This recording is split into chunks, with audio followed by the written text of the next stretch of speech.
From the studios of Ave Maria Radio in Ann Arbor, this is Veterans Radio. And now, here's your host, Dale Throneberry.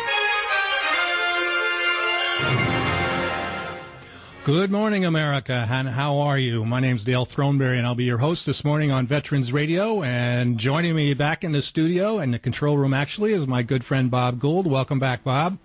Hoo-wah. Hoo-wah yourself.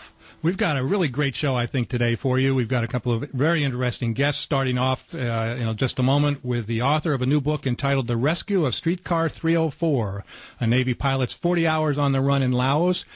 Former Navy Lieutenant Kenny Fields will be our guest in the first segment of the program. And then joining us a little bit later on is going to be Larry Scott, who is the founder and editor of VAWatchdog.org, and we'll be talking about some of the issues that are affecting you and me as far as our veterans' benefits are concerned, and he wants to talk a little bit about how we can get involved in getting these various government committees to start giving us mandatory funding for Veterans Affairs. So I'm really excited about that.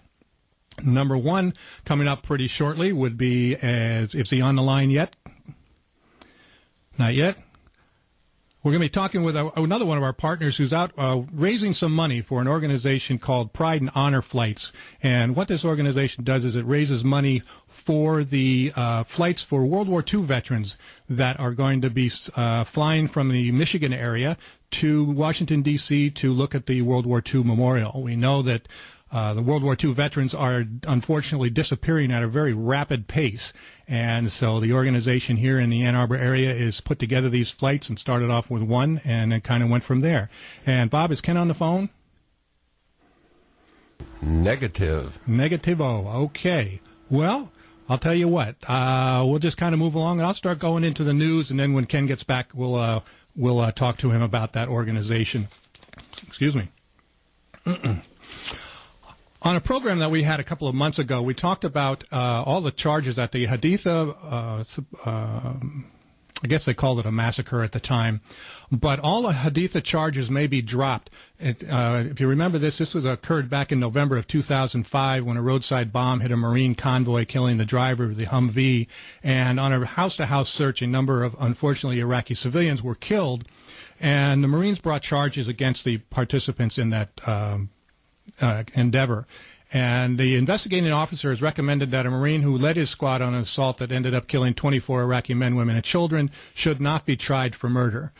If the general overseeing the case accepts this recommendation, it's likely that no one will face murder charges in that particular case. It's interesting, we talked about the Lieutenant Colonel Shasani, who was the commanding officer, who was not there but has been charged with supposedly covering up this event. So I'm really pleased to see that this is going on and that the Marines are actually hopefully doing a thorough investigation of this case. But I thought that would be rather interesting. The news that I've got this morning, I just wanted to remind people who are always looking for military news, is that you can get this information on military.com. They've got a great website that keeps us all informed of what's going on in the world as far as veterans are concerned. Another story that I thought was rather interesting today is the opening of the U.S. Embassy in Iraq has been delayed again.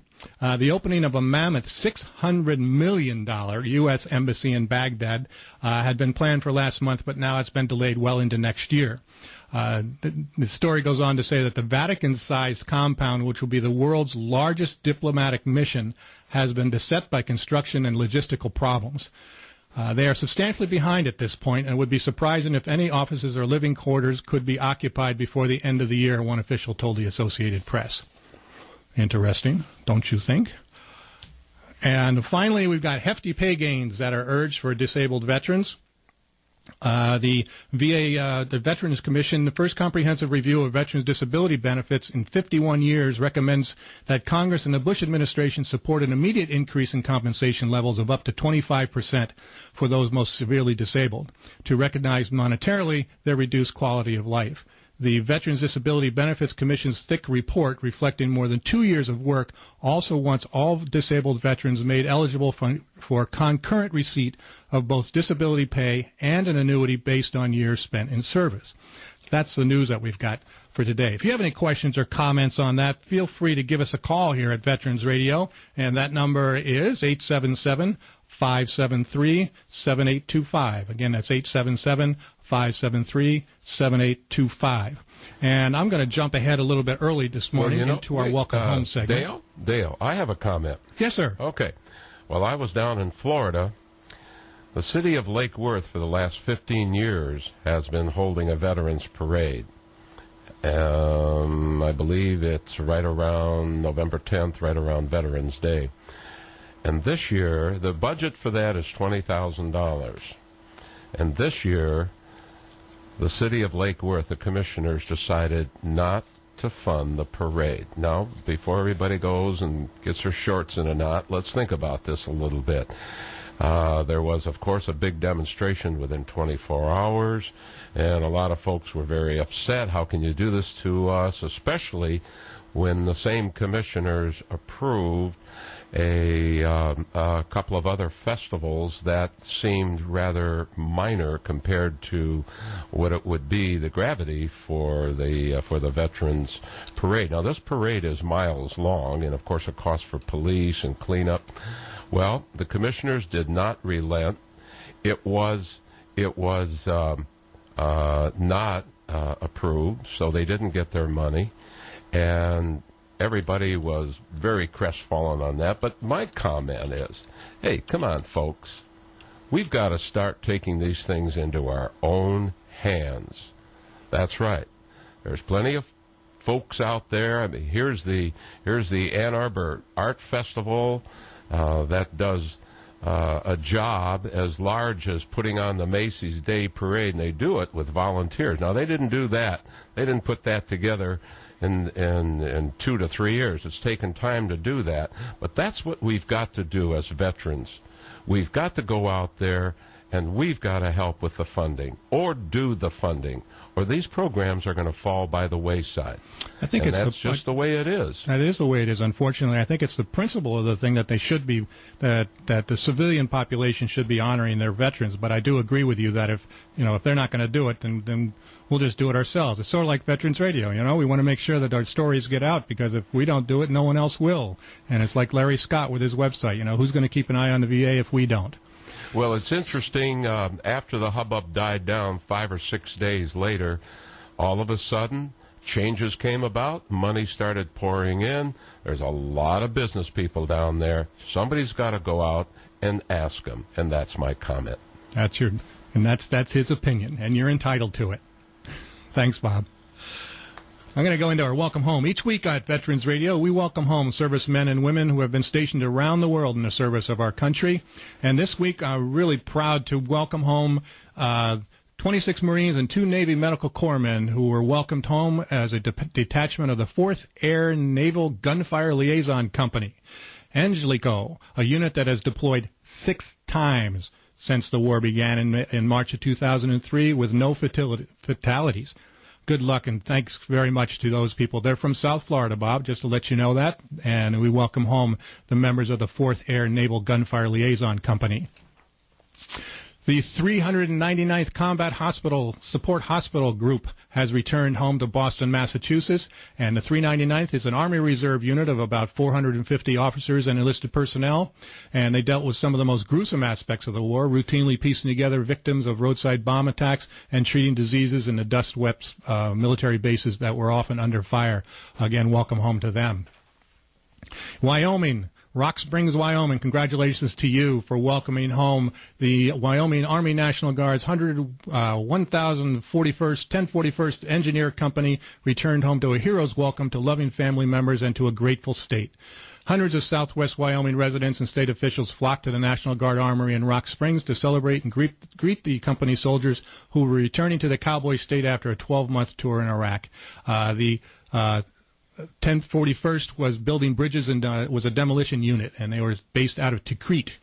And then this I think is a great story. The West Tisbury School on Martha's Vineyard in Massachusetts welcomed home Principal Michael Halt the other day. Gave him a heartfelt welcome home with a special version of the old 1970s sitcom Welcome Back, Kotter song that the students and faculty sang to him as returned after his year of duty in Iraq as a lieutenant colonel with the United States Marine Corps Reserves. I think that's just great. The other nice thing about that story, Bob, is that the school district, the Up Island Regional School District Committee approved his military leave and to cover the difference between his salary and his base military pay while he fulfilled his service obligation. Our congratulations to the Up Island Regional School District on Martha's Vineyard. Veterans Radio is really pleased. And we're back on Veterans Radio, and we're coming to you live from the studios of Ave Maria Radio in Ann Arbor, Michigan, and around the world on the World Wide Web on the Internet. If you've got questions or comments, give us a call today at 877-573-7825. And coming up, we're going to be talking to our first guest.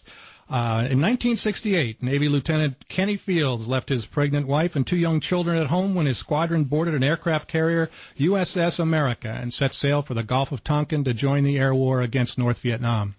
On his very first combat mission, in his new A-7 Corsair, Kenny unknowingly engaged a massive concentration of enemy triple ACAC. I'll let him correct me on that, and was shot down following a second bomb run. Enemy troops fired at him as he floated down in his parachute and continued to doggedly chase him during the next 39 hours. We're going to be talking with Kenny right now about his new book, The Rescue of Streetcar 304, a Navy pilot's 40 hours on the run in Laos. Kenny Fields, welcome to Veterans Radio.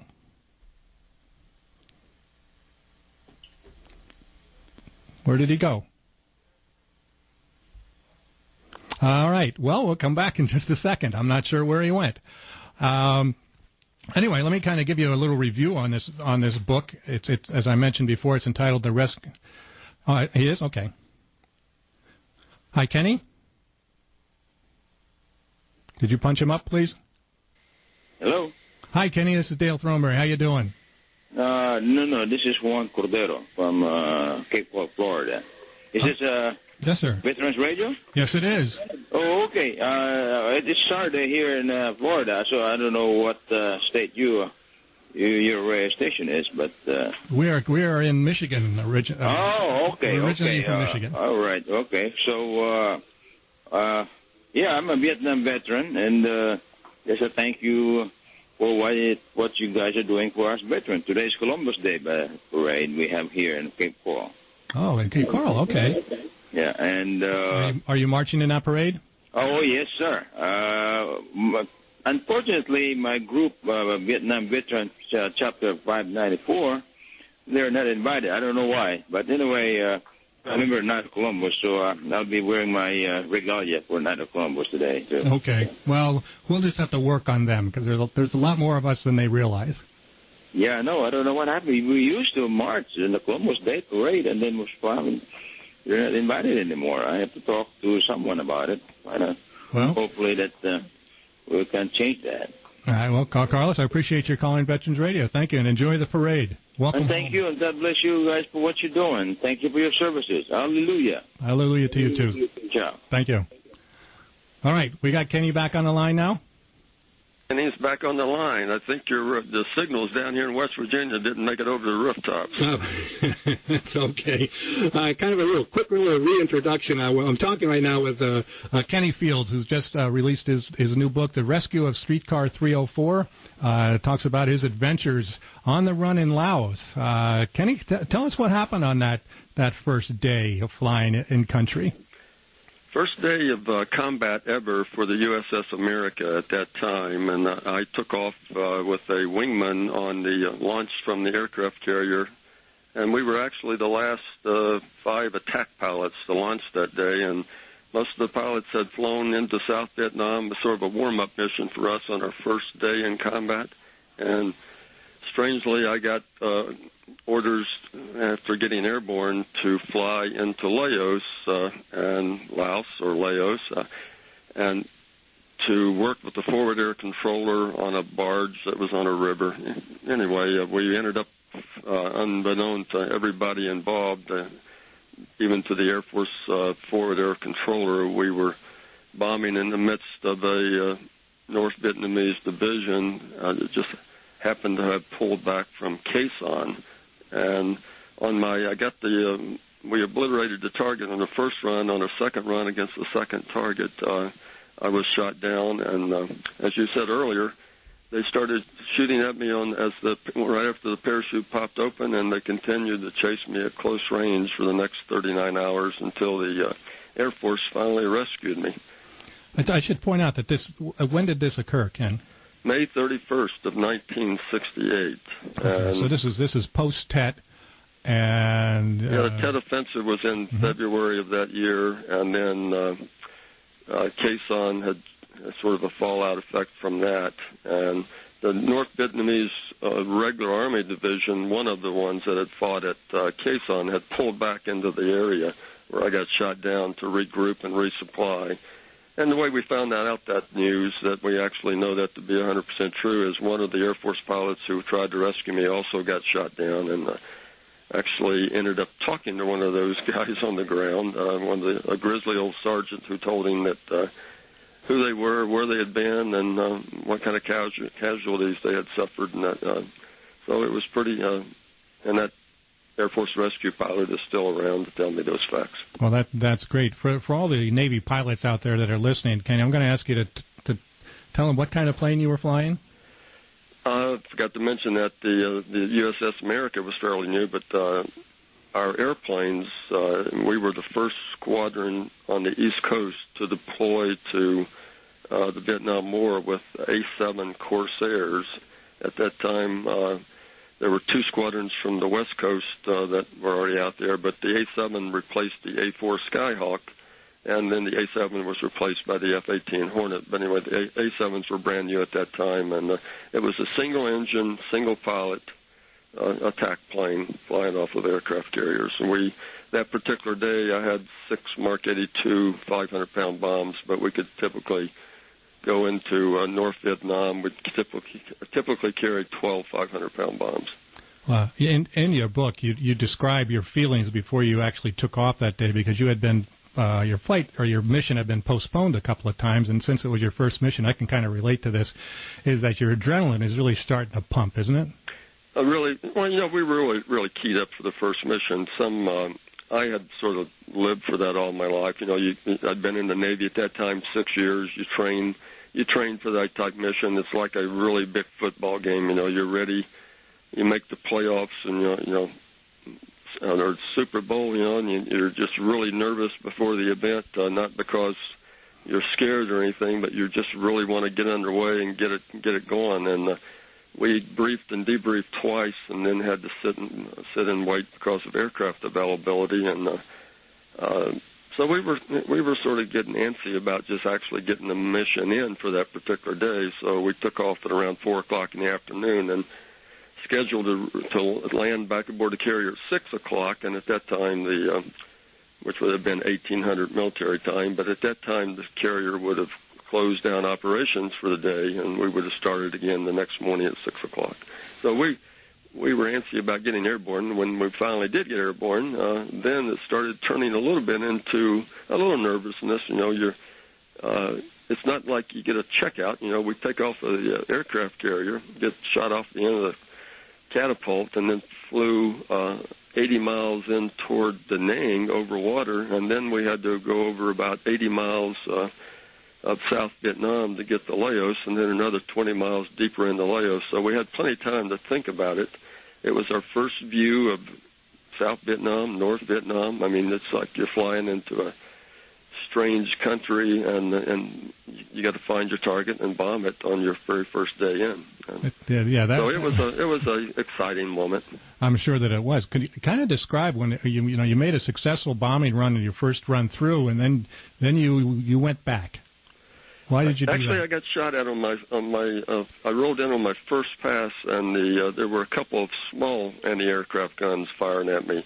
For the guys who've been over there, I was picking up fire from 14.75 ZPUs, which fire about 2,000 rounds a minute. I mean, it looks like a blinking flashlight firing at 8 or 9 flashlights in a little circle of this thing spitting out rounds so fast.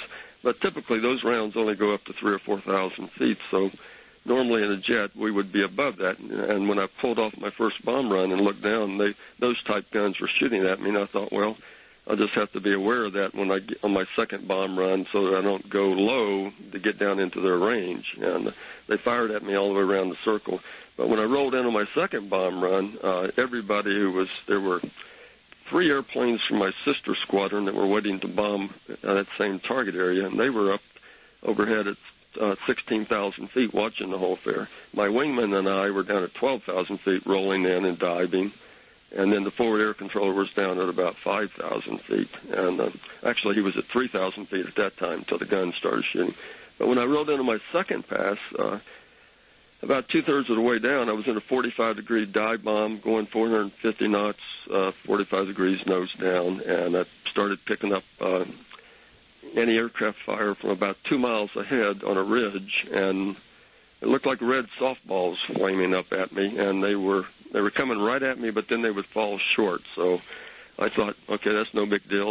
I'm out of their range, it appears, and then I'm in this dive trying to keep my pipper on the target, and about that time off my left wing, these red softballs, which are flaming tracer rounds, and for every red softball, there's 5 or 6 rounds mixed in with those that you can't see. Right. And these flaming softballs are edging towards my left wing. I mean, they're just inching. I could tell in 10 or 15 seconds, they're going to be right on top. I mean, the guy's swinging his gun barrel right toward me. I looked off the right wing. Same thing was happening there. Tracers were coming in from the right side, and they're even with my aircraft, sort of tracking me as I dived down. About that time, I looked ahead, and the gun that had been firing from across 2 miles straight ahead had elevated his gun. The rounds were coming up, and they were zipping by me from left and right. So I had a gun zeroed in on me on the left side, one on the right side, and the one on the dead ahead was sort of now zeroed in on me. And about that time, a red softball skimmed across the top of my canopy, just barely missing, hit me just face on. Wow. And I thought, crap, I got to get out of here, And so typically at that time I would just really, added full power, pulled back on the stick, and I decided to take one last second and readjust my pipper on an anti-aircraft gun that was firing, that was dead on my nose, thinking if I'm going to pull anyway, I might as well get these bombs off the airplane.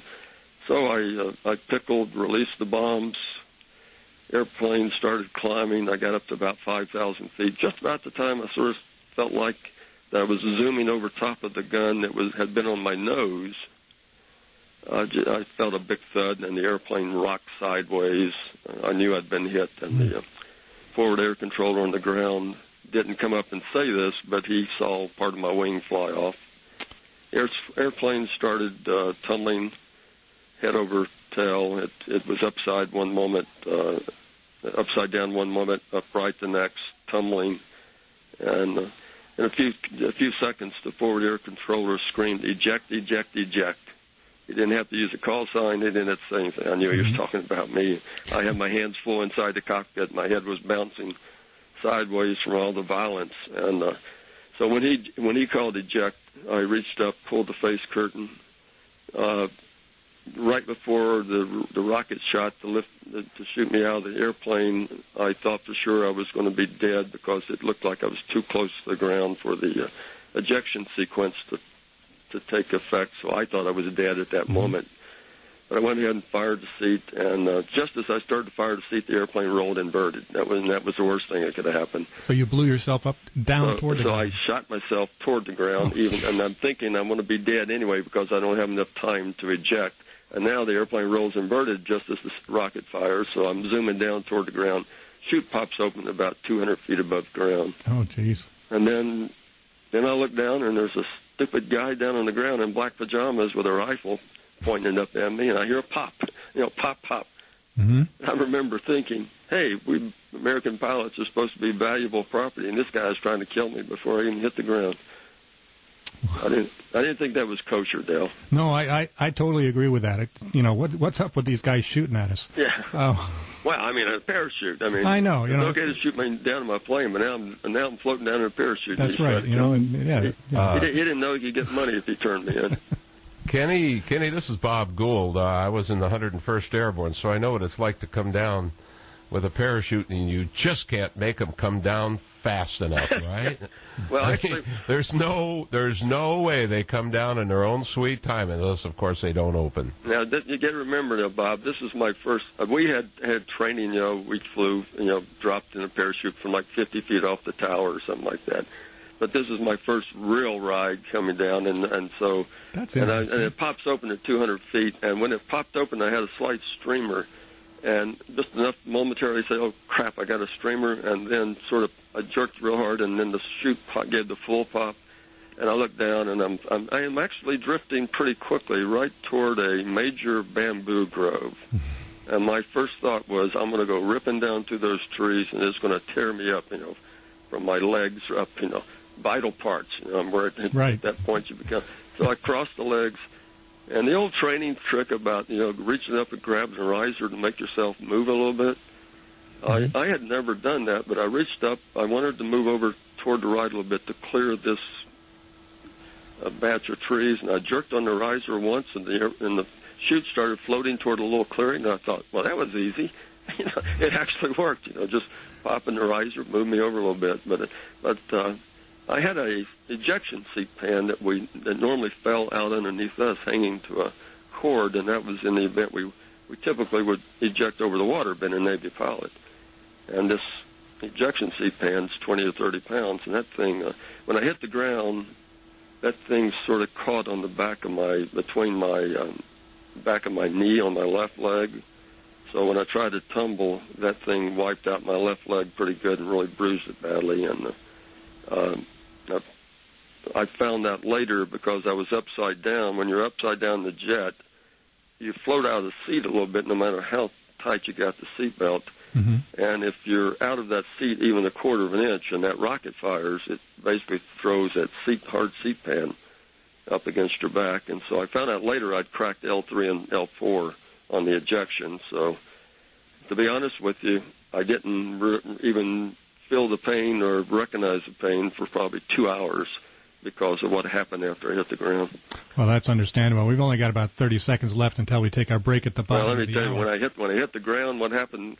I hit the ground and I look, I start to unfasten my chute, and I look up, and about 50 feet dead ahead is a soldier in black pajamas. He's got his rifle hung up in the bamboo. He can't get it pointed toward me. He's trying to aim his rifle at me, and I draw my pistol and aim it at him, and he flops down to the ground, and I couldn't see him anymore. We're going to stop on that. We're going to need to stop on that note. We'll be right back talking to Kenny about his adventures in Laos. The Medal of Honor is the highest award for valor in combat given a member of the Armed Forces of the United States. There have been over 3,400 recipients of the nation's highest award. This is one of them. Private Charles Barker volunteered to cover the withdrawal of his patrol, sacrificing himself for their safety. Details after this. As AFC Darrell Willis proved he could be one of us. Can you? Call 1-800-MARINES. While participating in a combat patrol engaged in screening an approach to Pork Chop Outpost, Barker and his companions surprised and engaged an enemy group digging emplacements on the slope. Totally unprepared, the hostile troops sought cover. After ordering Barker and a comrade to lay down a base of fire, the patrol leader maneuvered the remainder of the patrol to a vantage point on higher ground. Barker moved to an open area, firing his rifle and hurling grenades on the hostile positions. As enemy action increased in volume and intensity, mortar bursts fell on friendly positions. Ammunition was in critical supply, and the platoon was ordered to withdraw into a perimeter defense preparatory to moving back to the outpost. Voluntarily electing to cover the retrograde movement, he gallantly maintained a defense and was last seen in close hand-to-hand combat with the enemy. Barker's unflinching courage and supreme sacrifice enabled the patrol to complete the mission and effect an orderly withdrawal to friendly lines. The Medal of Honor series is a production of Veterans Radio. And we're back on Veterans Radio, coming to you from the studios of Ave Maria Radio in Ann Arbor, Michigan. If you've got any questions or comments, give us a call at 877-573-7825. We are talking with Kenny Fields, who in May of 1968, on his very first mission as a Navy pilot, found himself blown out of the sky, unfortunately, and ended up parachuting into Laos. And, Kenny, what happens next? Well, while we were on break there, you were talking about Medal of Honor winners, and I guess the one way thing to talk about this book and how exciting the story is, the gentleman, the Air Force pilot who led the rescue, it was recommended for the Medal of Honor for this mission. Oh, I wish we'd known that.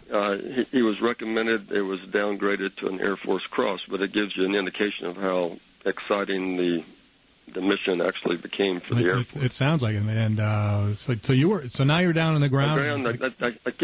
I encountered the first bad guy.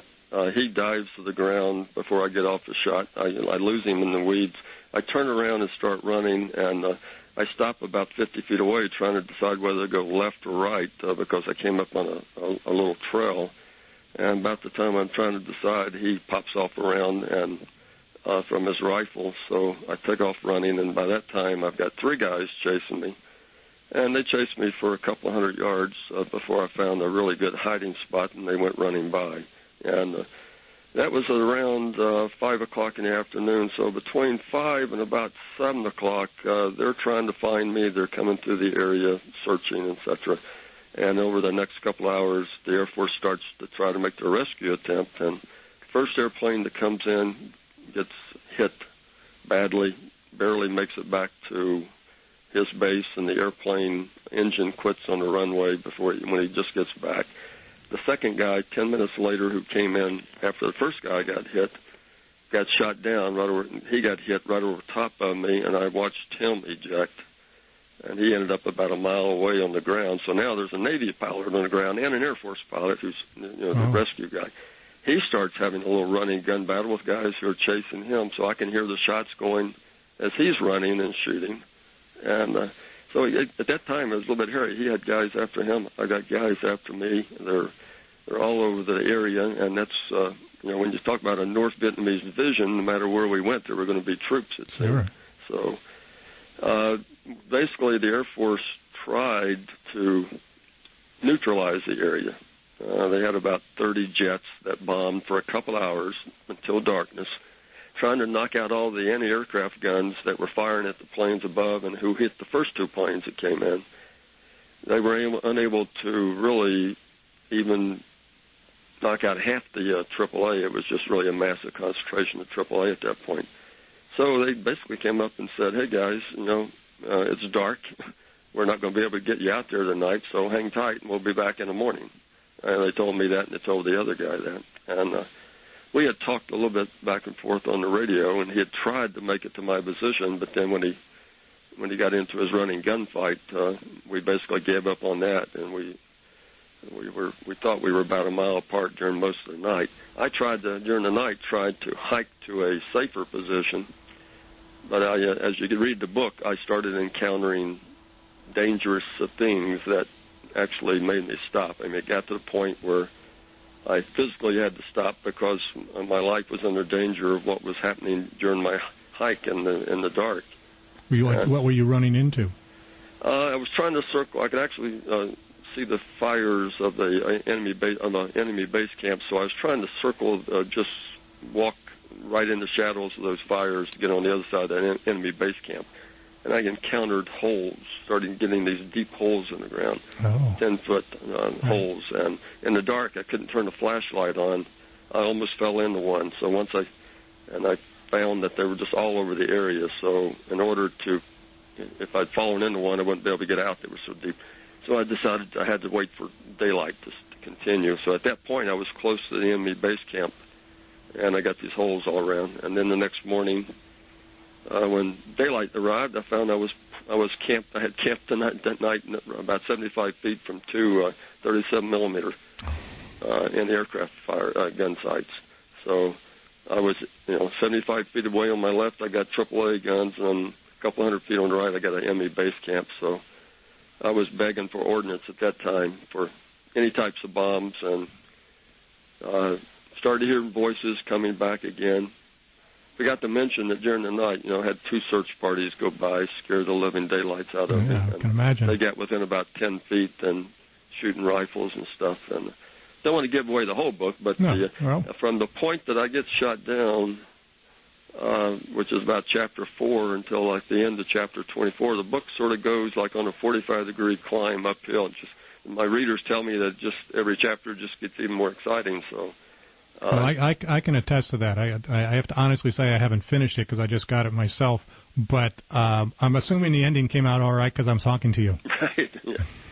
I tell people usually that, okay, there's an Air Force pilot on the ground, there's a Navy pilot on the ground, And I will not divulge. I mean, you know that I'm alive, but I do not divulge which one of us became a POW. Oh. But one guy gets captured, one guy gets rescued out of the two of us, and it turns out to be the third largest rescue of the entire Vietnam War. The Air Force ends up flying 189 sorties. On the day of the final rescue, well, let me skip back a minute. I got to basically the beginning of day two. On day two, the Air Force tried on and off all day to try to neutralize the enemy aircraft guns, and they were fighting bad weather on and off against at times. On the ground, I was fighting wild animals, monkeys galore, enemy troops everywhere I turn. I'm encountering enemy troops, but we get to the end of day two, and the Air Force tries a massive rescue with 40 planes, and they basically don't even get close to me. I mean, they end up getting shot up, but they don't get close to me. They tell me, okay, at the end of the night, the second night, they say, okay, we'll be back tomorrow. And at that point, I really ran into a lot of bad guys. I mean, I really had close encounters for the next hour or so with them. And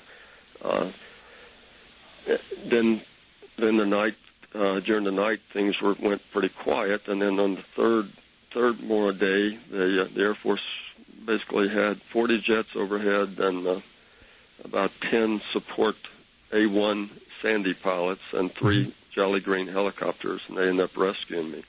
I'm just amazed at whoever, the air traffic control, that was in command and control of that, those 40 aircraft or more and helicopters and jets and refuelers and everything else just going around up in the air. Yeah, typically on a typical rescue in Laos, and even in North Vietnam, typically there would be 2 support planes for the Jolly Green helicopter, 2 support planes and 1 helicopter, and they would rush in there and pick the pilot up. And they might have 2 or 3 jets, orbiting overhead, providing support. On the day of the final rescue, there were 40 jets overhead in orbit, 2,000 feet, starting at 16,000 feet, they were stacked up all the way to 30,000 feet. And they had a dozen propeller planes that instead of the 2, they had a dozen of those either in the air or on alert. But there were 10 of them in the target area for the rescue and the 3 helicopters. So they really thought on the final rescue, the Air Force was prepared that they would lose the first 2 helicopters out of the 3, and they were hoping the third might make it through after the first 2 went down. But it was a hairy situation. It was the Air Force pilots who made the rescue. One of those pilots was there on day 1. His leader got shot down the first day. He came back on day 2. His leader got shot down. So on both of those 2 nights, he goes back to his barracks, and after he's seen his leader get shot down 2 days in a row, and writes a letter both nights to his wife and said, I'm scheduled to go out tomorrow on the 3rd day. I won't make it back. I don't believe I'll make it back for this. I've already lost my 2 leaders, and now I'm going back a 3rd day. I just really have a bad feeling, It sort of exemplifies what was happening to all the Air Force pilots. They were having to go back, and they actually got to the point that they started questioning what was one man's life worth. Right. How many planes should we lose, and how many pilots should get shot down to get 1 and now 2 men off the ground? Is it worth more lives than that to save the 2 guys?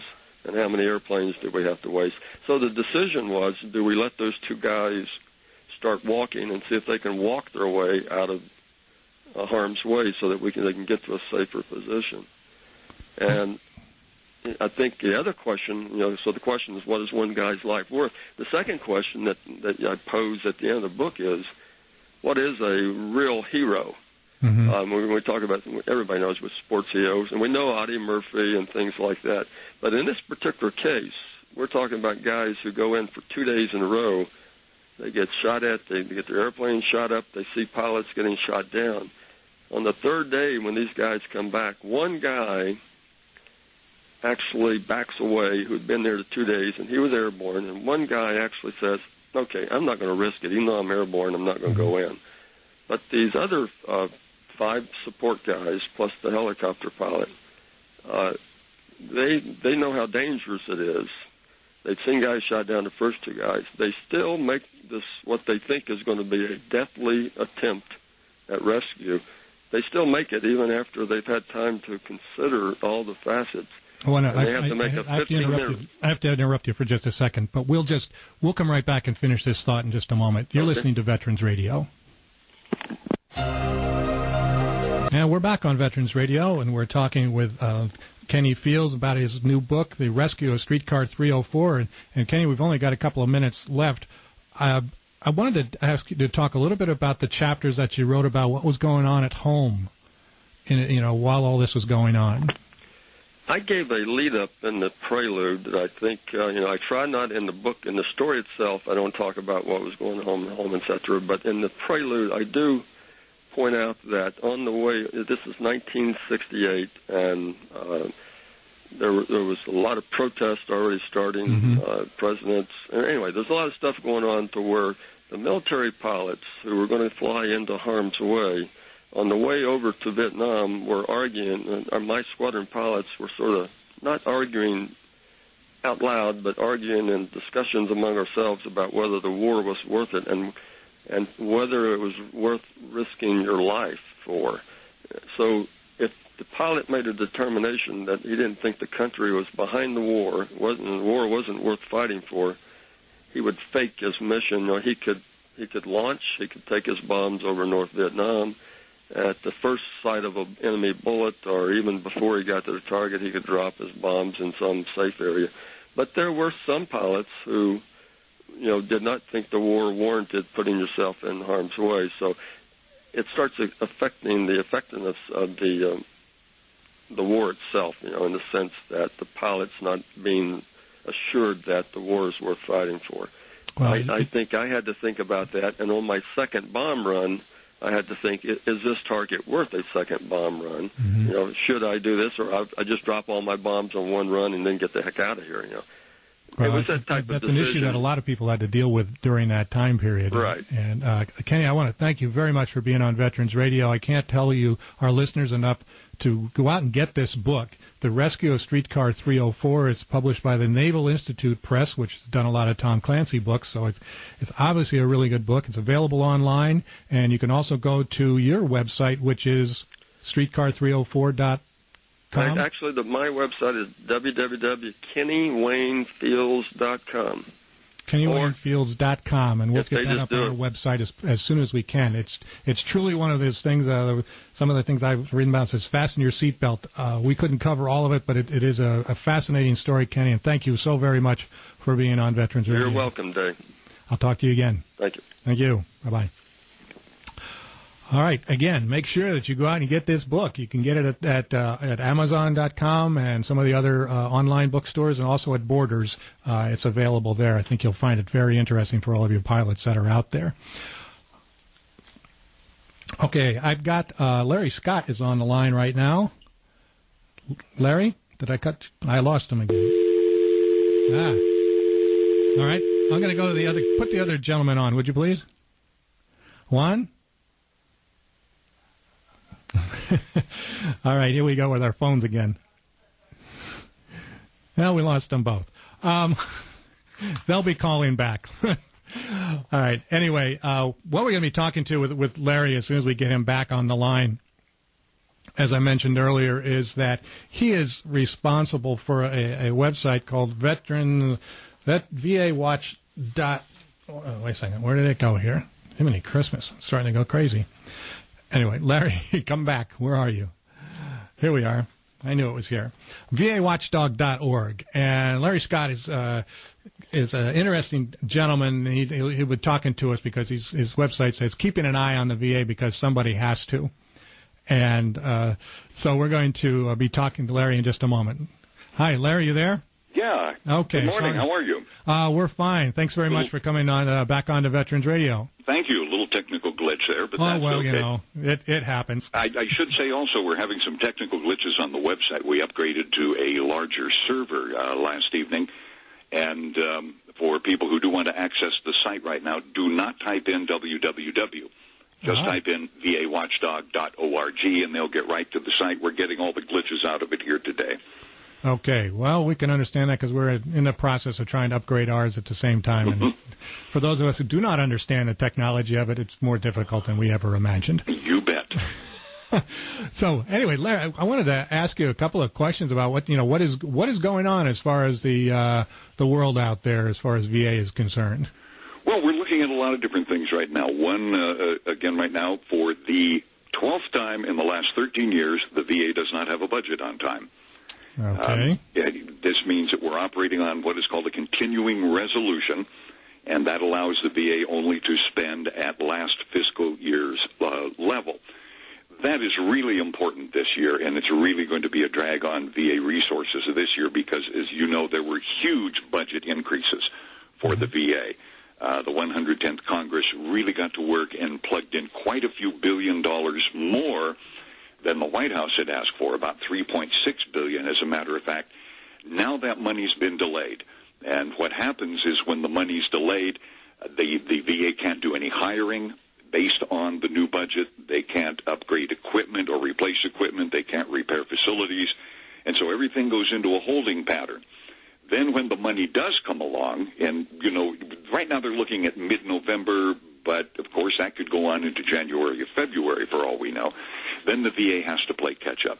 So what we're going to be looking at here over the next few months, it appears, is some slowdown in care in VA facilities around the country, probably longer waiting lists because they won't have the staff to see everyone in a timely fashion.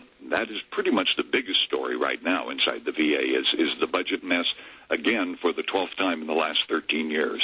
Well, we had Congressman Filner on a couple of weeks ago and talking about some of these issues and why we can't get mandatory funding for the VA, and he really didn't, give us a solution to that problem. I know he was trying for it, but it didn't happen yet. Here's the interesting part. It's all hung up in politics, and it's really kind of a shame.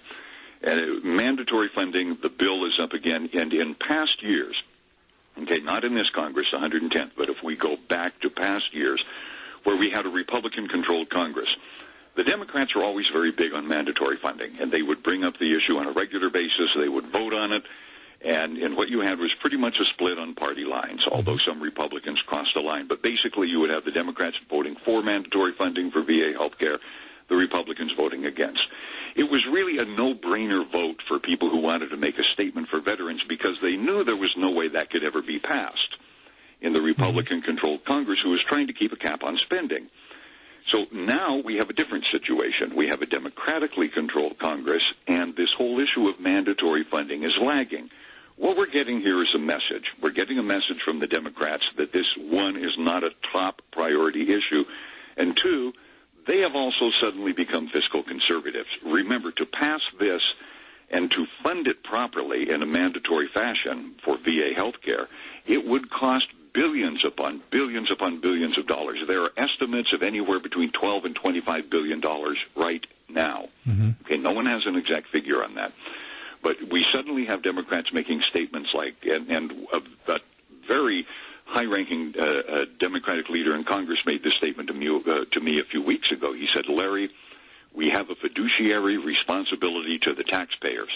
Now, what that means is it's not going to get passed. Right. We have to look at the politics of the situation as well. There are only two ways to fund the VA mandatorily right now.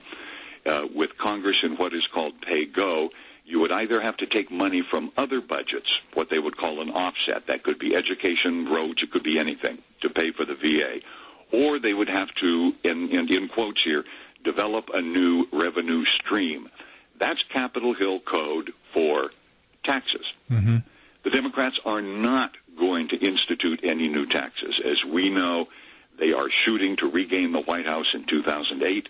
They're not going to institute any taxes now.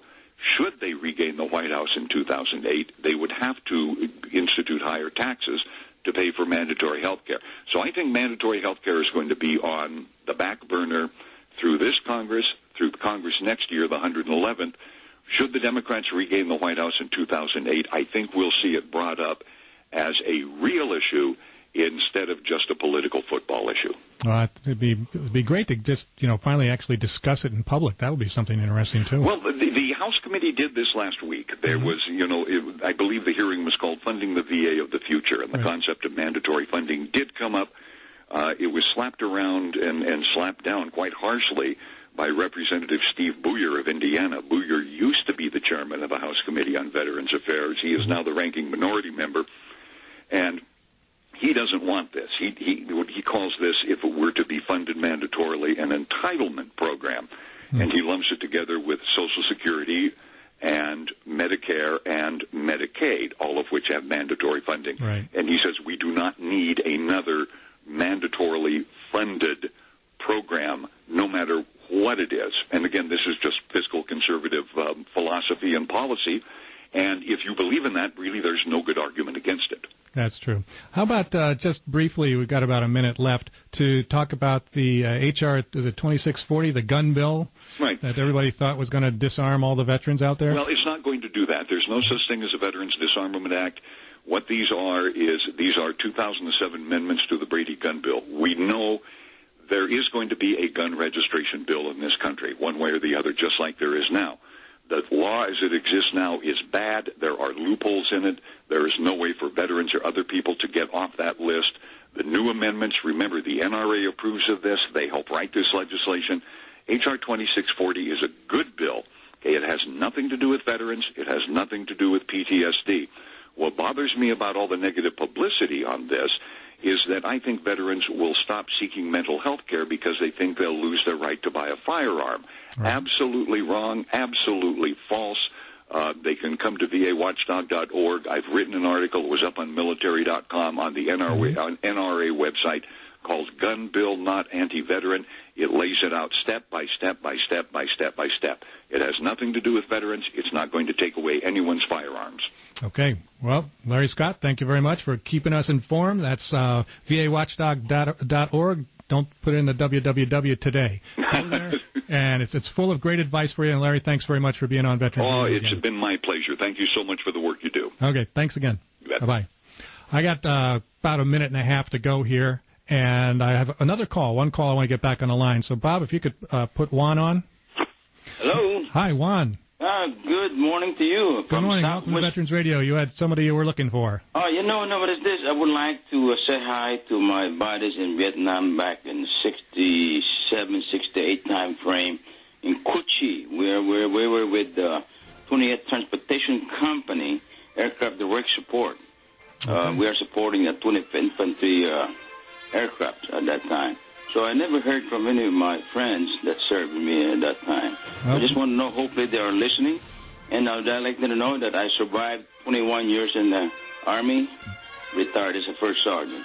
Right. So if they want to contact me, the area code here is at 239-549-2873. And God bless for the Veterans Radio. Thank you very much.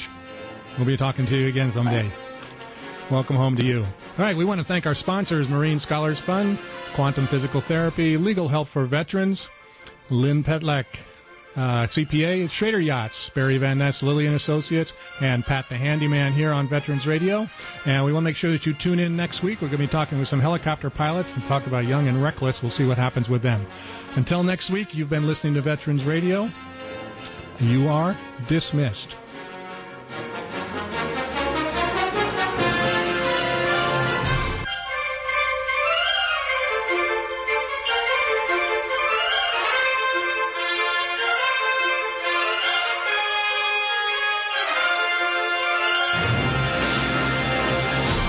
The opinions expressed on this program are those of our guests and are not necessarily those of Veterans Radio or this station.